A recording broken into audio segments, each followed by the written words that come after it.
I'm Dominic Nichols, and this is Ukraine the Latest.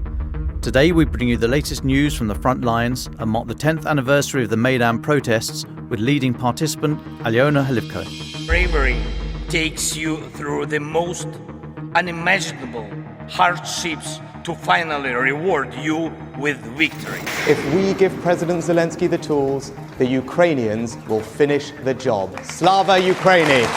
Nobody's going to break us. We're strong. We're Ukrainians. Every weekday we sit down with leading journalists from the Telegraph's London newsroom and our teams reporting on the ground to bring you the latest news and analysis on the war in Ukraine. It's Tuesday, the 21st of November, 1 year and 270 days since the full-scale invasion began. Today I'm joined by Assistant Comment Editor Francis Dearnley and former Ukrainian MP and now Managing Director at the Henry Jackson Society, Aliona Hlivco. Now I'm going to start with the updates, and let's go to Kyiv. So Lloyd Austin, US Defense Secretary, said yesterday the US is going to be sending more HIMARS rockets to Ukraine as part of a new $100 million aid package. He was in Kyiv yesterday, a surprise visit, his third, I think he said, the second since the full-scale invasion. He gave a brief press conference last night in Kyiv, which I dialed in for. The package is also going to include Stinger, anti-aircraft missiles, Javelin anti-tank stuff, and more than 3 million rounds of small arms ammunition. The deal was agreed. Well, Mr. Austin said that it was going to reaffirm the United States' steadfast support for Ukraine. He was asked in questions about that support, and he very firmly reiterated the line about standing with Kyiv for as long as it takes, etc., etc. As I mentioned yesterday, I think we are kind of moving on a bit now. We want a bit more. We want that fleshed out. What does as long as it takes mean? Is President Biden going to say that it is in the US and the West's strategic interest for Russia to be defeated? We need a bit more than as long as it takes, I think. But anyway, that's just the mind of Dom. Next, Russia has not used its what's described as premier cruise missiles for 2 months as it builds up a stockpile for the expected winter bombardment of Ukrainian critical infrastructure. This is according to Britain's MOD. They say today that the strikes over the last weekend, that saw primarily Kyiv, but other areas too, hit by around 50 Shahed drones, Iranian-made Shahed 131, 136 drones. That was likely aimed at degrading Ukraine's air defences ahead of any concerted winter campaign of strikes against the energy infrastructure. The weekend strikes were launched in waves on two axes, from Kursk to the east and Krasnodar in the southeast. But Russia has now refrained from launching its premier air-launched cruise missiles from the heavy bomber fleet for nearly 2 months, which has probably allowed it to build up a substantial stock of those missiles. British Defence Intelligence saying Russia is highly likely to use these missiles if it repeats last year's efforts to destroy Ukraine's critical national infrastructure, which I think is highly likely, as they say. Next, Russia's defence ministry says its soldiers have fought off attempts by Ukraine to establish new footholds on the left bank of the Dnipro River. So down in Kherson region, we're still talking about this, whatever this lodgement is across the river. It's been there for some weeks now. Now, that opinion from Russian MOD contradicts open source analysis and the Russian Mill blog community when they're talking about the left bank. Russian MOD said Marines, aviation and artillery were stopping all elements by the armed forces of Ukraine to carry out amphibious landings on the Dnipro Islands and the left bank of the Dnipro River. It said Ukrainian forces were suffering heavy casualties and losing equipment in these attempts.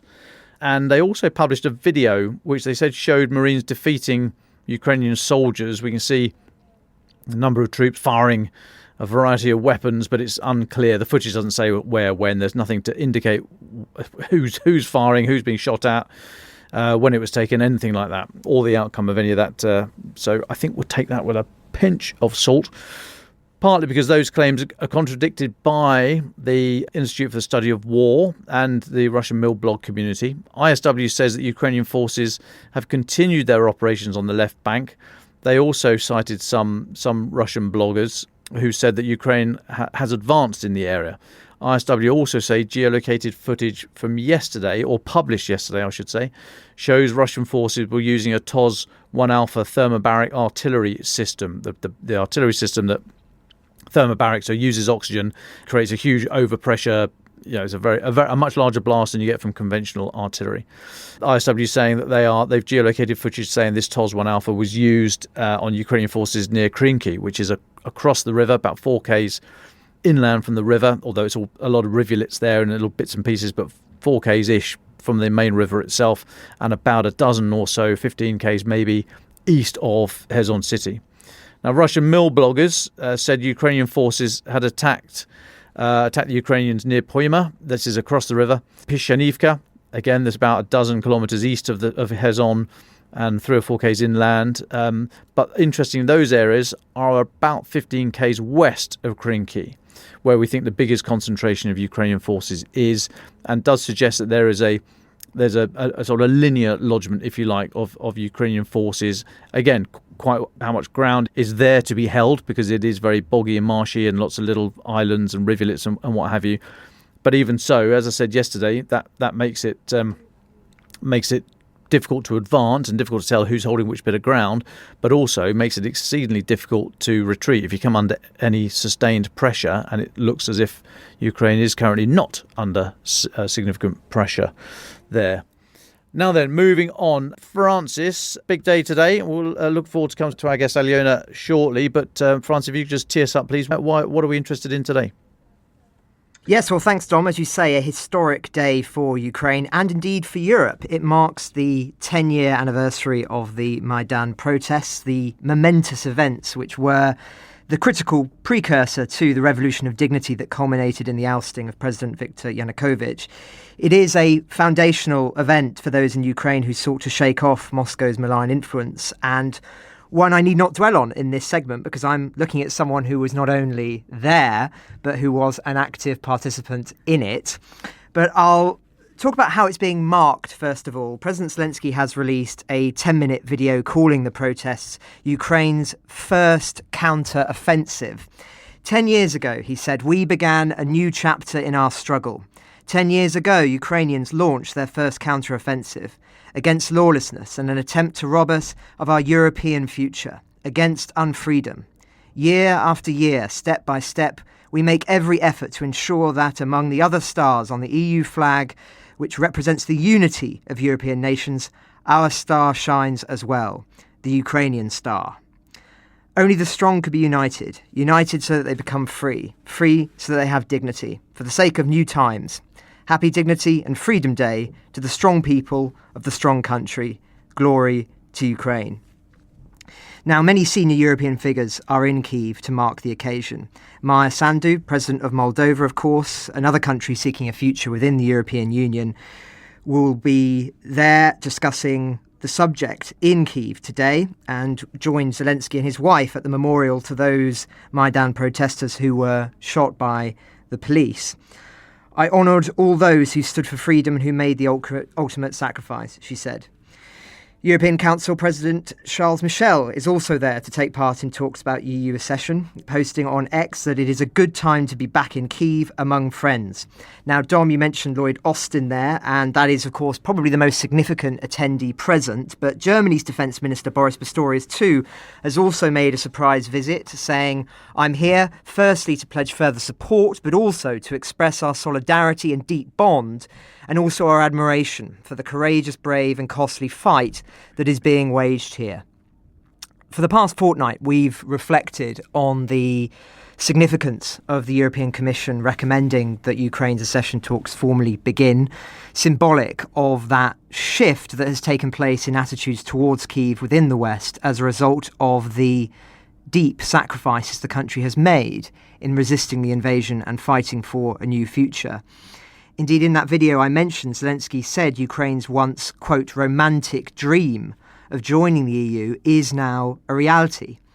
And as I said the last time Aliona was here, I think he is correct to say that, though we may be talking many years before that finally comes to fruition. But I do think it is inevitable. Certain steps have been made. That process has become a reality in a much quicker amount of time than would have been conceivable were this war not to have happened.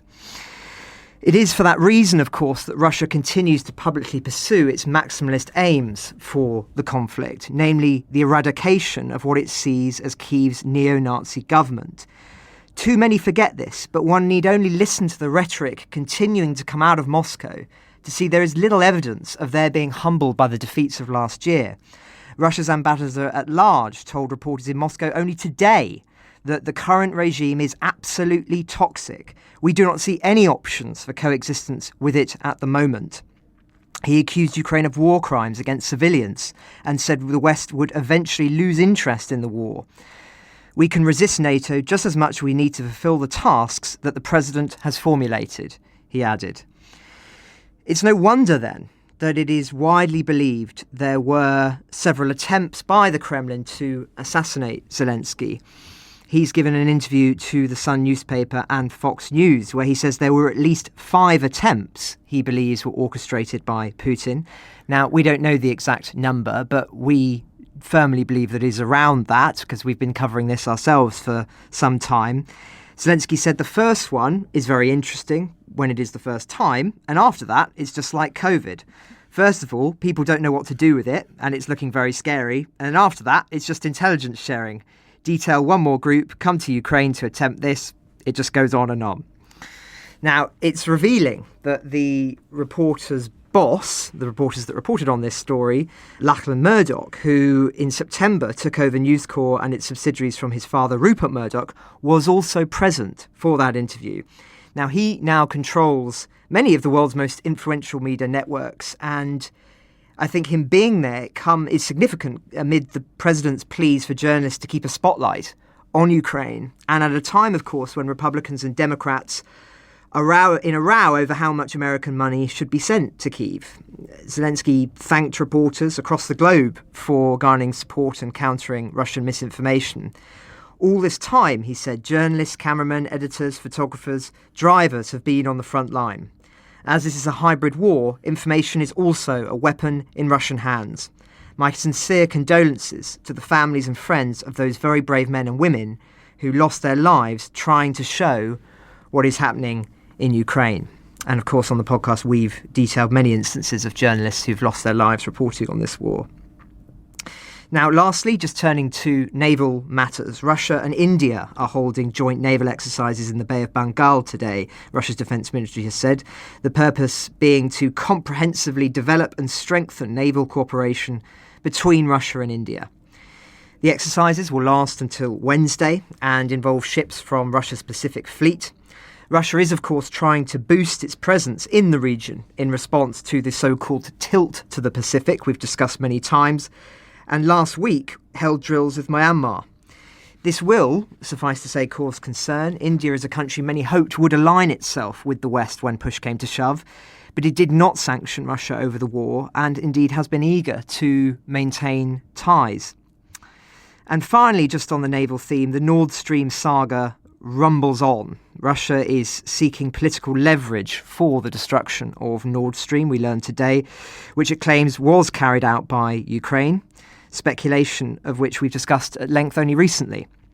They've said they may seek compensation for the sabotage, but will wait for an investigation to conclude. The probe is not over yet. We are waiting for its results to be presented to the UN Security Council. Then we will decide what to do, a foreign ministry official said. Now, of course, as listeners will be aware, Sweden, Denmark, the UK and Kyiv, I think, are all blamed for attacking Nord Stream by Moscow. They can't seem to make their mind up who's responsible, so they all sort of bung them all in together. But regardless, this is something where there is a lot of interest in this in Western countries, and it will be very interesting and potentially politically significant to see what the UN Security Council do conclude.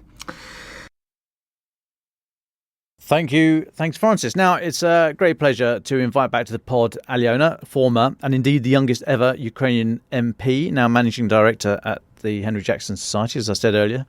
Aliona, welcome. Today, as you know better than anyone, is the 10th anniversary of the Maidan protests. You were there on the barricades, microphone in hand, at great personal risk, as became clear over the following weeks when hundreds of protesters were killed by Yanukovych's security forces. We've heard the Kremlin's condemned the Maidan as a foreign coup. Peskov was saying a load of stuff, blah, blah, blah. Sponsored from abroad. The fact that it was sponsored from abroad, I mean, straight away, the fact it's sponsored from abroad has been acknowledged directly and indirectly. By whom, Dmitry? By whom? By representatives of foreign countries. That's no secret to anyone. Yeah, okay, fine. So he blathered on. Aliona, welcome. What are your memories from that day and the weeks that followed as the protests carried on? And has the passage of 10 years given you a different perspective on events then? Thank you, Dom. It's really great to be here today, especially in the studio with Francis. I love how you're translating the Russian propaganda, just resorting to blah, blah, blah, because that's effectively what it is. So that's very reassuring to hear. It should serve as an example to your colleagues, journalists across the world. It's quite surreal for me today. As always, I wake up in the morning every day. I put on the address of President Zelensky. If I fail to watch it the previous evening, I watch it in the morning. And this morning, it was the address dedicated to the anniversary of the two revolutions. And for me, it is indeed two revolutions for the younger generation. And I am becoming slowly that person who says, back in my days, and the younger generation doesn't remember this, but I used to be a part of the first revolution that's somewhat a myth in Ukraine now, the Orange Revolution. And 10 years ago, when we all gathered together on the main square in my hometown in Chernivtsi just to commemorate, to remember the day when we first came out onto the streets for the Orange Revolution to fight for democracy. And mind you, with 10 years having passed, we all came out with bitterness onto that square and with very little hope. And it somewhat reminds me of this lack of hope today for many Ukrainians. And I'll get back to that a little bit later. But when we came out onto the streets in 2013, to remember how romantically, how hopeful we all were, how romantically we fought for our freedom against the falsification of elections in 2004, well, back then it was autumn of 2003. After survived everything we've survived in the previous 10 years, because that's when I will have been in politics for 10 years in 2013, going back to my comment about the previous generation, we've witnessed President Yanukovych come back into power, becoming almost authoritarian leader, dragging Ukraine back into Eurasian sphere of influence, bringing us closer to Russia, signing Kharkiv accords that allowed Russian Black Sea Fleet to stay in Crimea for another 50 years, whereas we were really looking forward to get rid of that influence in Crimea, just to get rid of Russian presence and Russian military base on the territory of our sovereign state. When we saw that all the talks about getting closer to Europe and signing the EU association agreement and eventually bringing Ukraine into the EU, that they all came to nothing. And we were slowly but surely moving back into Moscow's orbit. It was quite disappointing to see that previous 10 years were basically spent on nothing, that my whole 20s went into this liberation fight of our whole generation, and it didn't really come to a head of Ukraine actually having that European future. And I was working for a political party whose leader was in jail. In fact, it was a political prosecuted case, Yulia Tymoshenko, who was there in jail for 3 years. And we had very little hope that she would be able to get out either, that she would be able to get out alive, because she was starting to get serious health issues. And once we came out onto the street, I'm not going to lie, there was no sense of hope that all of a sudden some things are going to happen. And yet, that was the time when Yanukovych made the greatest mistake of his career, when he got oblivious enough and he cracked under Kremlin's pressure of not signing EU association agreement. And that evening, when Mustafa Nayem, also one of the activists of the younger generation of politicians, posted on Facebook and said, "We're all gathering on Maidan in Kiev, come out whoever can." And I remember I was back in my hometown and I saw several people come out onto Maidan, and I thought to myself, well, that's great and that's really romantic and bittersweet, but I guess that's it. And then the next day they collected again, and the next day and the next day. And it continued for about a week. And after that, the number of crowds started getting smaller. And I thought to myself, well, I guess that's it. And yet there was another crucial mistake on the 30th of November. I remember it to this day. I believe it was a weekend, either Saturday or maybe Friday. I think it was Saturday, but I hope the viewers forgive me if I'm wrong.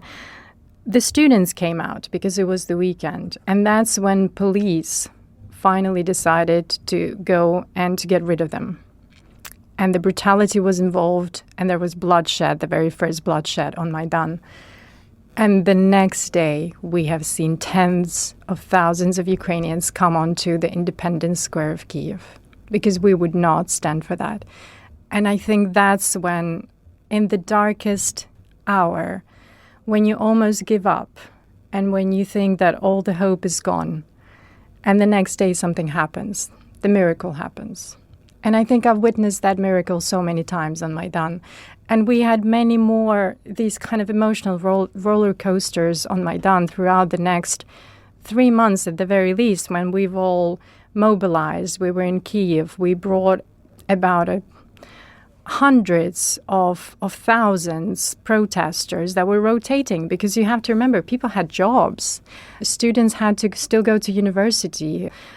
Everyone had their own life, and yet people would rotate. They would take a week off their work, go to Maidan, spend their time there, spend the night out in the freezing cold in those tents that we've built. We would burn woods and fire, try to collect warm clothes and blankets. And I remember I spent many evenings there being a volunteer, just giving out warm food and teas and coffees and making sandwiches with pig fat. Please don't get grossed out, our viewers, but that is a Ukrainian delicacy, and it keeps you really warm when it's minus 10 degrees outside. And it was a real sense of unity, of national unity. We didn't always know where it's going, because when the leaders of the revolution would go to negotiate on Bankova, the address of President's administration with then President Yanukovych, they would never come back with good news. And it almost seemed like they were not as determined as people on Maidan. So it was also very interesting to be in the middle of that, between the people with that spirit of unity and determination, not really knowing why they're there and what is their role in this, but just being there to send a clear message to the leaders of revolution that they're not going to leave and that the leaders need to do something about it. And going back to your question of who financed Maidan, especially all the foreign agents, CIA, FBI, you name it, I remember the pure despair of the leaders of Maidan when the Western officials would come. And that's when I met Senator John McCain, the late Senator John McCain, Victoria Nuland, when they would all come. Of course, Senator McCain was great on stage. He would talk about how Ukraine really matters, how this is an existential, civilizational fight, because he was looking far ahead into the future and he knew what this fight was about. Whereas Victoria Nuland was very supportive and tried to be, I believe she was a special envoy to Ukraine back then. She tried to come to Kyiv to talk to the protesters, to make sure that the protest stays calm and peaceful. She would then go to Moscow, try to negotiate with the Kremlin. She would talk to President Yanukovych in the administration. And she would always be this moderator, but she didn't really bring much more, as I kept saying. And I talked to so many Russians after that, just Russian citizens who asked me, so you were there. Was it actually all sponsored by Americans? And I kept saying to them, I wish we had more support than the pastries that Victoria Nuland was so generously giving out on Maidan, when we actually needed some solid support, some strong messaging that no violence should be applied to protesters. Because just a few months later, 2 months later, we saw the real anger of authoritarian elites lashed out onto the protests, when it was just us with our wooden shields and our cobblestones and later Molotov cocktails. That's another important skill that I've acquired in my late 20s, against bullets and brutal force of special forces, a unit in Ukraine called Berkut, which is now banned and is officially illegal in Ukraine because most of them actually fled to Russia and they're still there. Russia has generally hosted those people who were shooting peaceful protesters on Maidan. So to answer your question, we have financed ourselves. That is the beauty of Ukrainian fight. And I think that is the beauty of Ukrainian fight now that's continued after Maidan. Because I think I spoke about this on the first special video recording of Ukraine the Latest that was out for the first anniversary of the war. I said that so many volunteers straight from Maidan, because Russia annexed Crimea a few days later after President Yanukovych fled to Russia, all of those volunteers, the men who were equipped with wooden shields, who didn't get killed, luckily, they all went straight to Donbass to defend Ukraine's land. So that is one big fight for us. And as much as we've convinced now the West to help us provide the weapons and supplies and support, and to believe that this is actually Ukraine's liberation fight against Imperial Russia, back then, no one really believed that it's a liberation fight. I think we were viewed as political infighting, as various groups of influence in Ukraine opposing each other. And I think it's really reassuring to see that we've changed that narrative. And we might see a very difficult situation on the front line now. And things might be quite dire going into this winter and not knowing what 2024 holds. But I think having been at that darkest hour so many times throughout my 13 years in Ukrainian politics, and now 2 years of this full-scale war, I think it only makes sense, against all odds and against all evidence, to just remain hopeful. Aliona, thank you for that. One question from me before we go to final thoughts. One, we've talked about there how Moscow see this as a coup. Because, of course, Yanukovych was democratically elected as president. Just for clarity, what did delegitimize Yanukovych? What was he doing specifically that meant that he became this hostile force to democracy that needed to be pushed out? Just for clarity, because I know that some people on propaganda, particularly coming out of Moscow, this is a key point that's driven home. So just trying to understand that in more detail. I'm trying to remember the decision passed by Verkhovna Rada, the Parliament of Ukraine, after President Yanukovych fled the country. And I'm trying to remember the exact language, because it was something along the lines of treason. But what actually meant, the actual fact of why he was declared as illegitimate president, and mind you, his president's term was not just ended by the Parliament of Ukraine. He is altogether cancelled. So he's the only president in Ukraine that we no longer call former president. He doesn't hold the title anymore, even that. So the reason why he's lost the legitimacy is because he gave the order, or he approved the order. To this day, having spoken to the leaders of the movement back then, they were saying that it was actually his oldest son who was running the law enforcement agencies. He was this grey cardinal in the institution who was giving away orders, and who gave away the first order to attack the students on the 30th of November that caused this massive uprising. And then he was the one who also gave the second order to start shooting protesters. So some people were saying it wasn't directly his order, but he's the president, he holds responsibility, and he certainly approved it. So it was the fact that the president of the country started shooting his own peaceful civilians who came out onto the peaceful protest against his decision that completely took legitimacy off of him as a president of Ukraine.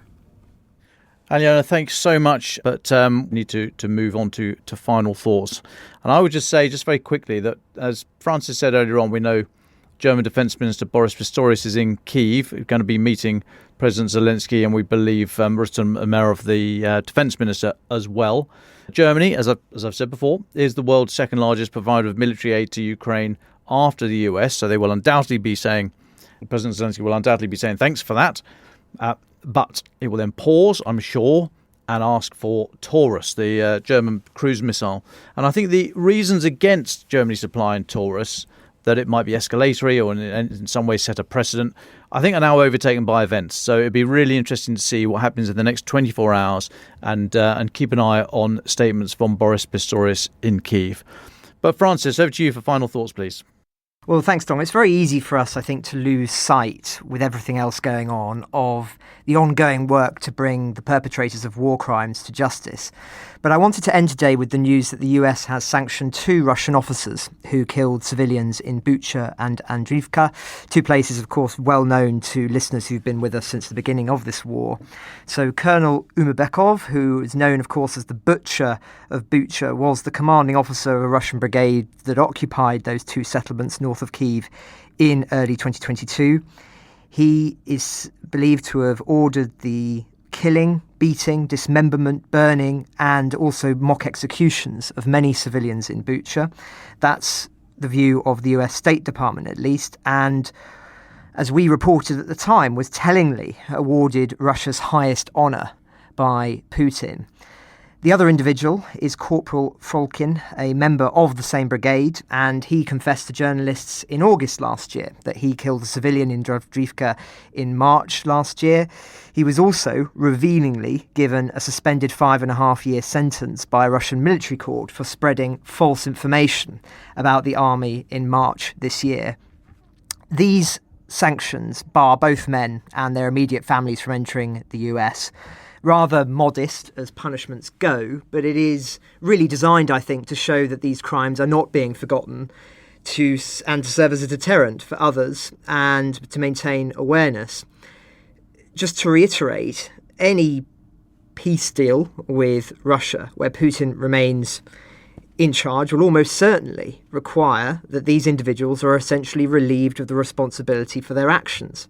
Perhaps not in the eyes of international law, but in practical reality, as certain avenues will close because the invasion will have effectively been mandated by the cession of territory being formally signed. And I'm yet to hear a persuasive argument against that fact. So if the West is serious about ensuring that war crimes are not legitimised as a weapon of war, then defeating the Russians outright in Ukraine and giving the Ukrainians the support required to do that must be a priority. Thanks, Francis. And as our guest, Aliona, what were your final thoughts?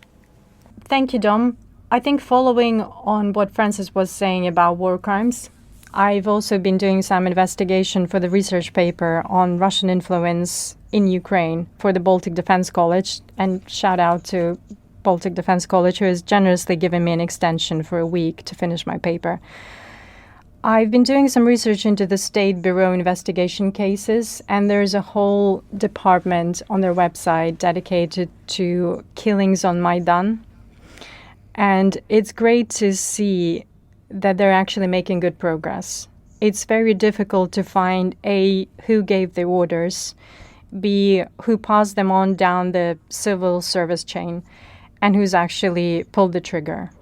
Most of the people who pulled the trigger are unfortunately either in Russia, some of them are arrested in Ukraine and are under investigation. So that's ongoing, but it's great to see that even at the time of war, at the time of the EU accession reforms and tracking war crimes committed on our land, we're still not forgetting the victims of Maidan. And I think that shows true dedication of a nation who knows where its core is.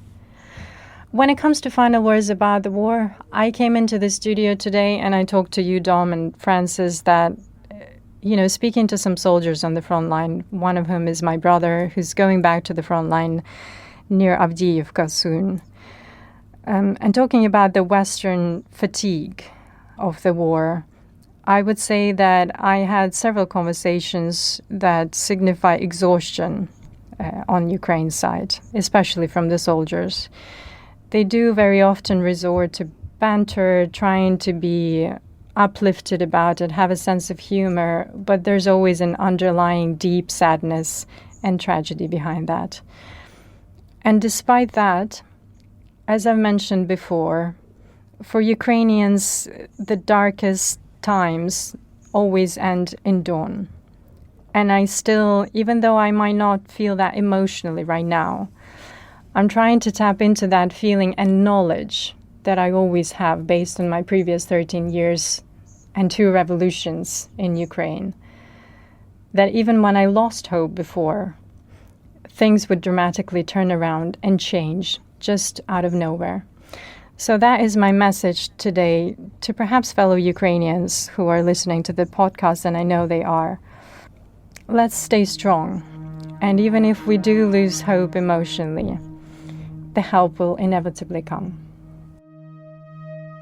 On Friday, David spoke to Kyrylo Beskorovainyi, co-founder of the platform Science at Risk and the popular science media Kunst, and Yuriy Khalavka, head of the Department of General Chemistry and Chemistry of Materials at the Chernivtsi National University.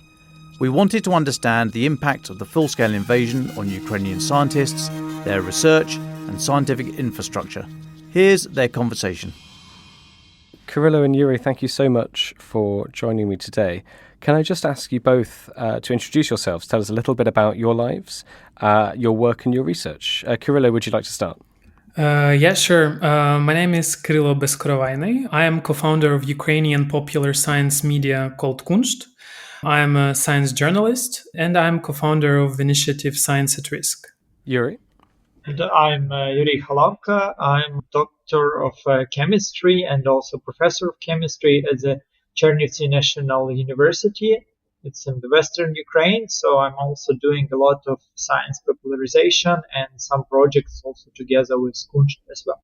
Well, let's talk about the state of science in Ukraine. Kyrylo, could you give us an overview of the impact of the full-scale invasion on scientists, their work, and the institutions they work in? Yeah, sure. So basically what we know is that the majority of scientists remain in Ukraine. Since the full-scale invasion started, we saw the figures of around 80% of scientists remaining in Ukraine and 20% moving out of the country abroad. But now this figure is smaller. So around 90% of scientists are right now in Ukraine. So some of scientists have come back since the full-scale invasion. I actually have the slides from our presentation yesterday at Johns Hopkins University, and I see that one of the groups, they have calculated that a success rate in the calls for funding for those who remain in Ukraine is rather small. It's 3 to 5%, which is frustrating. So basically, if scientists apply for a grant application for funding, only 3 to 5% receive it, meaning of those who remain in the country. Since the full-scale invasion, the brain drain is actually encouraged. But of course, we know that male scientists are not able to leave the country, and that also has influenced the scientific mobility of scientists, because for scientists it's very important to participate in international conferences, to go abroad to learn from other countries and from other scientists worldwide. And now for half of scientists, it's impossible.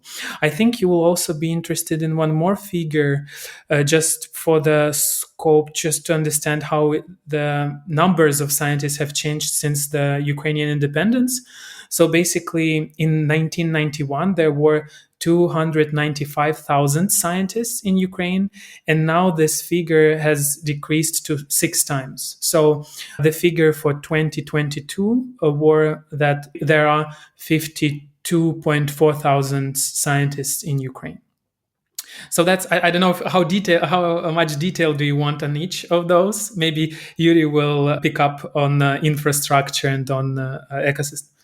Yeah, I would also comment. I mean, when we count people with degrees, it's about 100,000. So we count it like this, but of course not all of them are working in science, some of them working whatever in government or whatever.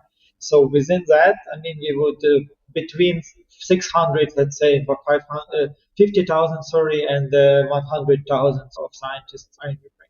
And when we are talking about infrastructure, of course, there were huge infrastructure facilities in Kharkiv, for example, which is very close to the Russian border, that were basically damaged almost either completely or heavily or severely damaged, that will need a lot of investments in the restoration and so on.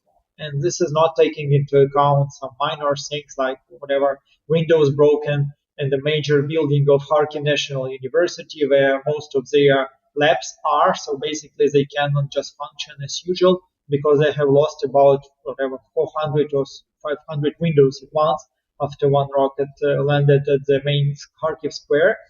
And I mean, you can find a lot of examples on the south of Ukraine, also in Mykolaiv and Kherson, as they were destroying basically Marine Academy, the State University, all other minor universities as well, were basically constantly under fire. And very recently, State Library was destroyed there, just standing alone building. I mean, there was nothing around it, but they were targeting directly the library. So we see from that there are intentions to destroy this infrastructure, particularly also leading one, because as in Kharkiv, there were really unique facilities like a nuclear neutron source was damaged and so on. So actually, we observed that there is a specific focus in destroying of scientific infrastructure. Yuriy, can I stay with you? What's your experience been over the past 2 years as an educator in science? How have you dealt with some of the challenges, and what are they? Well, we are quite at the western part of Ukraine, so we don't experience like direct whatever threats of rocket launches or something, but also in the nearby areas, some of the rockets were taken down, for example, and because we cannot really predict what is the target at the moment, so it's still, tension is still there. Basically, what we have suffered from is this electricity failures. And also there were some issues with heating, for example, and some comfort of the audiences and so on. Also, there are constant error rate alarms and alerts. So we had to stop our classes in that case and go back. So basically, it probably remains Britain in the Second World War. So that pretty much I actually wanted to learn more about this experience in Britain because we have very similar cases now very often. And also our students, when they ask what is your experience and so on, they say, okay, I'm going to classes with all my belongings, let's say, and main documents because I don't know where and when I will end up, let's say, this day. Because, I mean, there could be alerts, there could be some other things. So they are always be prepared, let's say, and this is also adds stress and so on. Also, a lot of other, family members and other people around experiencing, for example, stress because their relatives are at war and so on. We have cases, my native brother, for example, is at war. My colleagues in the lab, she has 2 sons at war and so on. So it puts a lot of pressure on people anyway, and actually also students have their parents at war and so on. So this affects our creativity, definitely. It affects a lot of other things. And this also as a consequence, let's say.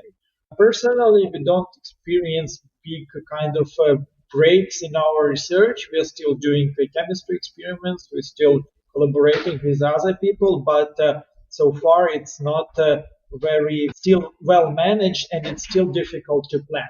Also, we had a lot of collaborations with Kharkiv, with Kyiv, and this is now also a bit interrupted. And I'm not sure how easy it will be to recover. We had a paper submitted in April, and for that, we had to plan our measurements in Kyiv, like between all those blackouts and so on, and that's quite expensive and complicated machine, so it was very difficult even to manage to organize quite whatever ordinary measurements, let's say. Thank you so much, Yuriy, for sharing all of that. Kyrylo, you must have heard a lot of different stories in your time as sort of doing science journalism. What stands out for you over the past 2 years of stories that you really think people outside Ukraine should know about? Yeah, our team has gone to different parts of Ukraine to make reportages, to take photos, to talk to scientists. And what is very sad is that, for instance, the stories when science was completely destroyed or looted. For instance, in Kherson National Museum, almost all of the collection, all important artifacts, valuable artifacts were looted. Or, for instance, in Skоворodinivka, the origin, the place where Grigory Skovoroda, a very famous and beloved philosopher and Ukrainian poet, lived. His museum was completely destroyed, so there's nothing left there. And seeing those pictures and talking to people who dedicated the whole life to this museum, to this work, is just heartbreaking sometimes. And sometimes, even just to add to what Yuriy has mentioned, even when there was not direct missile strike to an institution, like for instance in rather peaceful Kiev in botanical gardens, just because blackouts and power outages, they are losing their collections because they are not, during winter, they have to keep up the temperature of the botanical garden, of the plants, greenhouses, yes, exactly, and they cannot do it because of that, even though there were no direct strikes. So just to seeing people behind the numbers is striking and heartbreaking. And I'm originally from Chernihiv, and my city has suffered very much because it was encircled during the beginning of the full-scale invasion. And one of the stories that struck me the most is about or among those that struck me very much, was about the Korolenko library. So the Russian army knew that they were going to leave the positions, so go out of the north. But the last thing they shelled in Chernihiv was the library, which didn't have any military object whatsoever in the vicinity. So they just destroyed the library, which was very, it's weird, but in a way we understand why they do it, because they are now pausing or destroying life for now, but when they destroy science and scientific infrastructure, they're also destroying the future. So imagining that the war ends, but then the 35% of infrastructure is gone, people are gone, and then we understand that science, it's about the future development, it's about economic development and of our country, and that's very sad.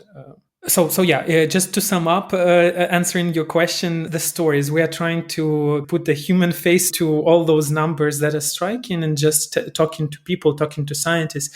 And we always admire people who, as soon as the territory is deoccupied, it's sometimes even not completely demined, people go there, who are the directors of museums, who are directors of facilities, just to keep up with their work. Can I ask you both then a little bit about resilience? It's nearly 21 months, I think, since the start of the full-scale invasion. You've already lived through one winter of blackouts and energy shortages, which, as you've said, has hugely disrupted experiments. Kyrylo, you mentioned how it's just destroyed the work of, for example, the botanical gardens. Looking ahead to the incoming winter, what kind of things have you had to do, or what innovations maybe have you been able to implement to try and reduce as much as possible the chances of this happening? How, when you look ahead and plan, what do you do? What do you think of? Yeah, so I would tell our example. We actually backed up with some batteries, for example, for long term, whatever, not very long term, but at least, for example, I have it at every classroom. Basically, we have a small battery that you can continue your lectures if there is sudden power breakage or something like that. So this is at least a lot of institutions, not only university, but also a lot of institutions like kindergartens and schools. They purchased also generators for basically those situations. So basically, and a lot of businesses as well. So basically, banks and everything, and every pharmacy, for example, you could find a generator or something working like this. So people get used to that, and actually a lot of things were purchased like in December already when everything started, but they were delivered later. So they are already now installed, for example, and organized, and grid is, of course, it's very minor measures, because I mean, if you have nuclear power plants attacked and off grid, then you cannot just compensate it with generators. But I guess they calculated somehow that we imported maybe 1 gigawatt of power of those generators, I mean, in the country. And also all those batteries that they were designed for fishing or for some outdoor activities, now basically in every flat in the country are there, and people are working, and internet providers provide optical fiber internet. I gave last November, I guess I gave 2 invited lectures at the conference online from my mobile phone, from those classes, because there was no electricity in the building, but power grid, mobile coverage, mobile networks were still running. So it was still possible. So in principle, we are kind of prepared. Also, shelters are there. Shelters are renovated in the schools, universities, and so on. I don't know what about heating, because it's a bit more difficult to arrange and so on. But I guess the country also claimed that they have enough gas storage now, even more than previous winter. So basically, from that point of view, we are more or less, at least we are more prepared than last year. Yuriy, can I ask, I mean, you've both spoken about the attacks on scientific infrastructure, libraries, labs in Kharkiv, libraries in Kherson, across the country. As a practicing sort of scientist yourself and an educator of the next generation of scientists, what are your reactions when you see those pictures and when you learn, as Kyrylo said, that things like the last thing the Russian forces did, Well, it's of course it's quite sad, of course. I mean, of course, a lot of things are digitalized. A lot of the heritage is already either backup or something. But of course, when we are talking about artifacts, about real books and other things, it can be a very, very difficult to restore. And I understand this. For example, in our case, we have a shelter in the library. so whenever there is danger, I go to library. So it's like the place to save ourselves. And I still also we had a very interesting case because of loss of electricity. Students were coming to us and ask us about paper books, because they can light up a candle and read a book. And if they don't have a light on the mobile phone, they cannot access neither online system or whatever managing system or web page. So they were asking about paper stuff. And actually, that was very also like touching, because it's like a very interesting experience.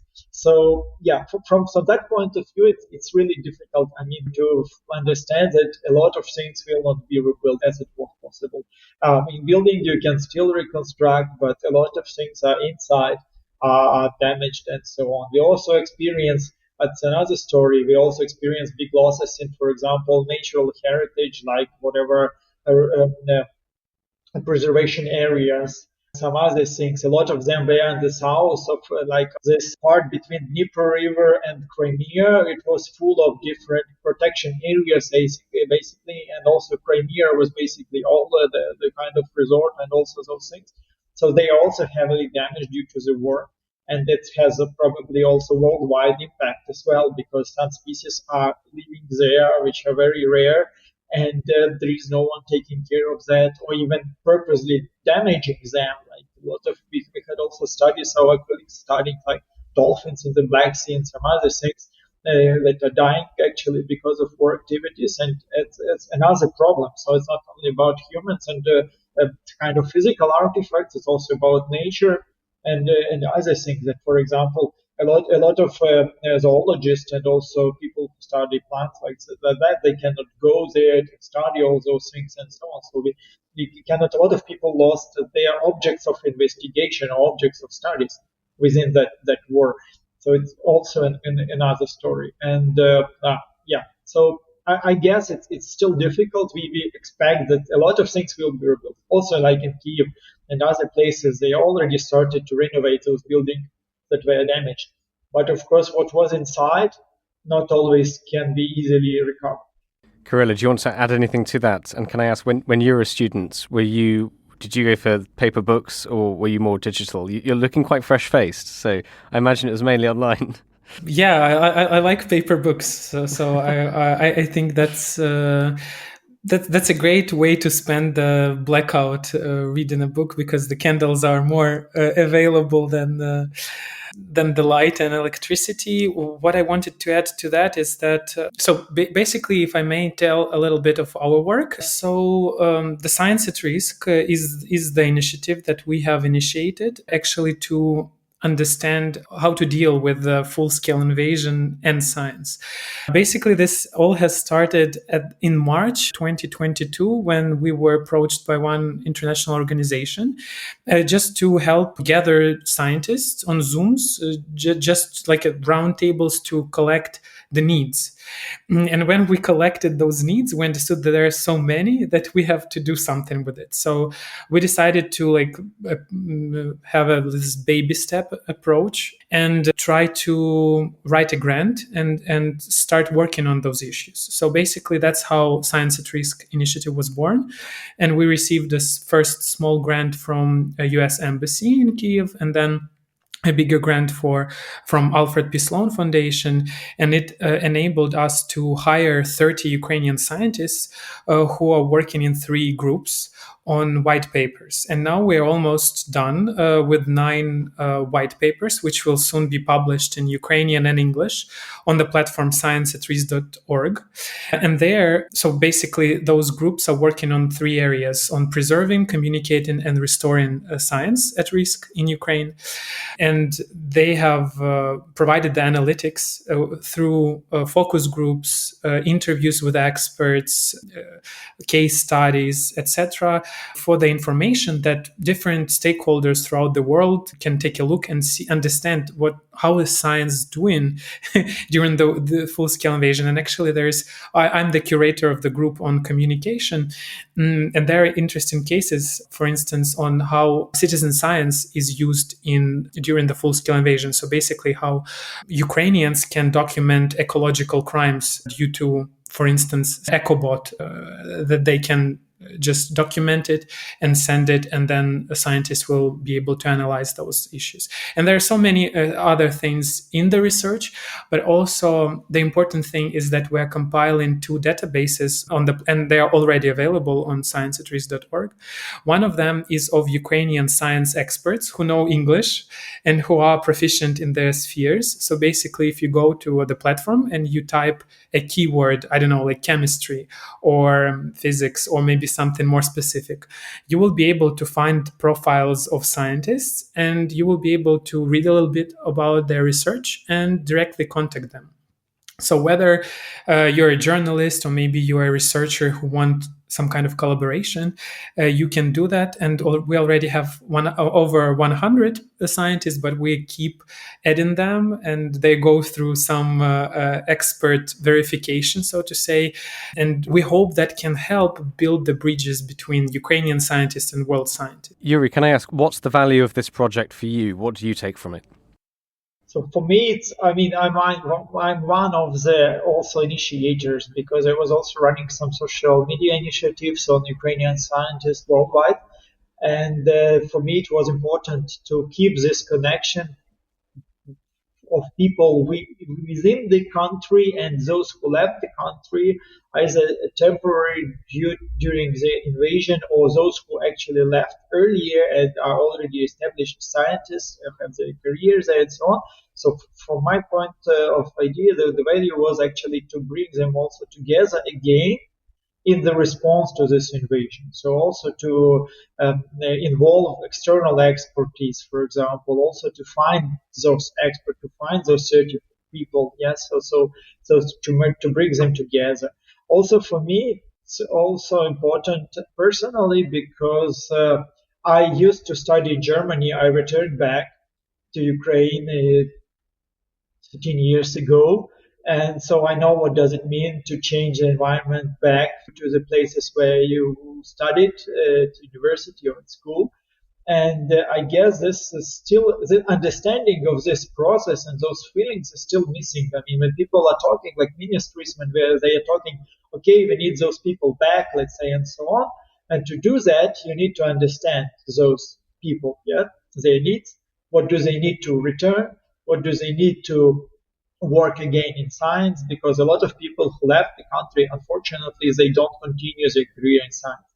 They were rush, so they were capturing any job or status they could capture. So they not necessarily continue their scientific career. And for me, it's a kind of a difficult story because I would like to bring those people back actually to science, not in the country, but just in science itself, because I really appreciate their skills and so on. So, and actually what we observe now, for example, when some international funding agencies on some other projects are making calls for funding, for example, they are overwhelmed with good applications. So they, as Kyrylo mentioned at the beginning, success rate is very low just because the abilities are low, but the demand is huge. And the quality of those applications are also quite good. And all referees say that out of, I mean, you plan to fund like 20 applications and you receive 700 of them. So, I mean, it means that there is a huge potential in the country and also in those people, which still could be fulfilled, let's say, or watered, let's say, and that it will grow and flourish, despite all those issues with whatever personal threats, whatever infrastructural threats, and so on. So that was for me. And also, I would like to share my experience and also to talk to all those people who are working on, because we are working on preservation. I'm responsible for preservation group. So actually, it's very touching also to read all those stories, what people collected when they were talking to managers from those institutions who are completely destroyed or completely occupied, and so on. And all those lessons that we have learned are actually our failures also that we haven't have done. It's also need to be known in the world as well, because I mean we had this first conflict or war started in like 10 years ago already on the Donbass, and since that there was no plans basically to evacuate, for example, universities. So there were plans for local evacuation in case of disaster, natural disaster or something, but in the fighting countries there were no plans how to evacuate, for example, a big university infrastructure. And there were no such plans like this, and now we are also suffering from that. So we would like to document it and to spread it as well to the world, because I mean you can never predict in this world what's going to happen. But I mean, at least to have plans, maybe not on. I mean, if you don't have resources, you cannot always have measures. But at least to have plans, or at least to tell people what to do at some point. What could be done. Let's say now, this is also for us important for this project, but also for me personally. Just to finish, can I ask both of you if there's anything we haven't spoken about that you'd like to mention? But also, it would be good to hear, I think our listeners would appreciate hearing from you on your opinions of what would you want the outside world to know about Ukrainian science, aside from the full-scale invasion. What sort of are there particular projects or scientists or events in history that you feel really should be better known? Kyrylo or Yuriy, I don't know who would like to go first. Maybe Kyrylo, since Yuriy gave the last answer. Yeah, sure. So maybe one of the takeaways of research that the groups of scientists have done in Science at Risk is that the collaborations is very important for Ukrainian science. And even though the infrastructure is damaged, destroyed, still it would be very helpful to reach out to Ukrainian scientists and find a common project that Ukrainian scientists can work on, because we have many qualified scientists and people in Ukraine that remain in Ukraine. And for instance, they may not have some sophisticated infrastructure, but they still can get the measurements from someone from around the world and then work with them. So for instance, the good case, it's a Hadron Collider, where someone does measurements there and then sends them, for instance, from there to Ukraine, and scientists in Ukraine make sense of this data, they analyze it and so on. And this can be done with the telescopes, with the different other equipment. So that's very important. That's one thing. Another thing is that this topic is all very often overlooked because, of course, the number one priority is to win the war, of course. But then once again, we need to think of it because that's a very important thing for us to leapfrog forward, to win the war and to grow as a country economically, but also have a much more capacity. So I think that's very important to keep the science also on the radar. Yeah, but if I would like to say, for example, natural sciences are quite strong, basic sciences are quite strong. So also students, for example, or our alumni of our universities are quite flexible because of this. So they can choose a lot of topics in other countries, for example, in other groups, and they switch quite easily, what we see from our alumni all over the country. This is one point. Another point is actually a lot of science, social sciences and humanities are also not really discovered yet from the Western point of view. And this has to be changed, definitely, because we also have quite good and remarkable scientists here, or scholars, let's say, in humanities, and they are writing interesting stories and interesting studies are done, and they are very often overlooked as well because of huge Russian influence, let's say, but also because Ukraine was not really promoting it quite actively. But basically, you can very often, in every university, you can find interesting person in humanities, let's say, or in art, or in some social sciences and so on. So this still has to rise up, and I guess not only Snyder has to talk about Ukraine, but also Ukrainians have to talk about Ukraine as well.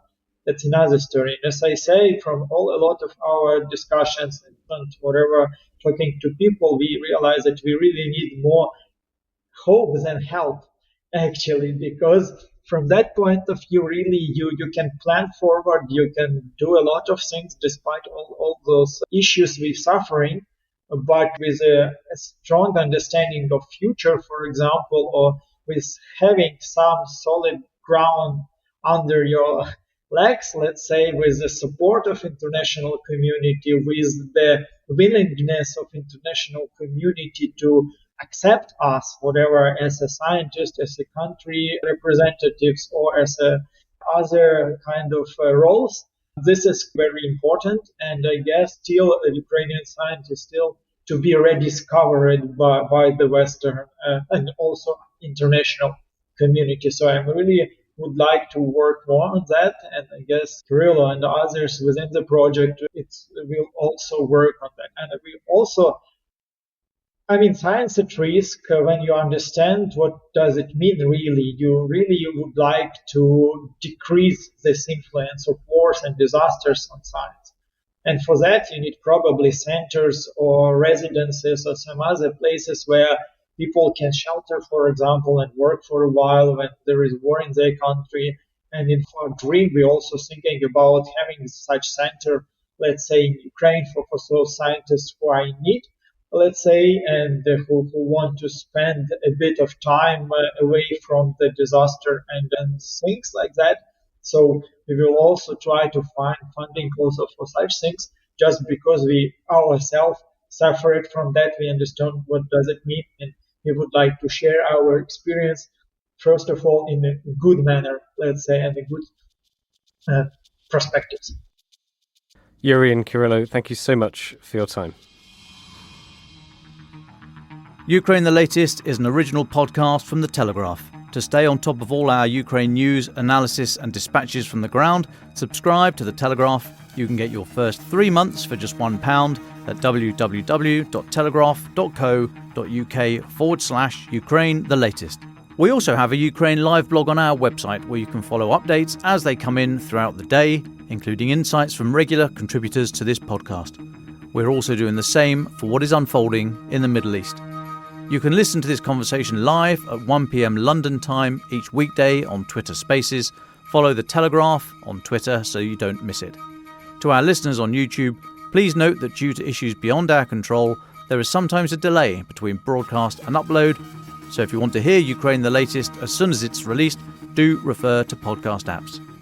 If you appreciated this podcast, please consider following Ukraine the Latest on your preferred podcast app. And if you have a moment, leave a review, as it helps others find the show. As the disinformation war ramps up, we are relying on your support more than ever. You can also get in touch directly to ask questions or give comments by emailing ukrainepod@telegraph.co.uk, and we do read every message. Ukraine the Latest was today produced by Giles Gear. Executive producers are David Knowles and Louisa Wells.